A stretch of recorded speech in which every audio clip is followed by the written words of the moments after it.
สวัสดีค่ะทุกคนวันนี้ป้าอ้นพาทุกคนมาเก็บเห็ดดำด้วยกันอีกแล้วนะคะวันนี้เอาใจคนที่เบื่อป้าอ้นพูดมากนะคะจะขอเก็บแบบเงียบๆค่ะไม่พูดมากเพื่อนๆติดตามชมคลิปได้เลยนะคะขอให้ทุกคนเพลิดเพลินในการชมคลิปค่ะ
ป้าอ้นขอบคุณทุกคนสำหรับวันนี้นะคะ ขอบคุณท่านผู้ชมผู้ติดตามขอบคุณทุกไลค์ทุกคอมเมนต์และทุกกำลังใจดีๆที่มีให้กับป้าอ้นเสมอมา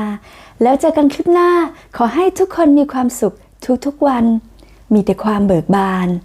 สวัสดีค่ะ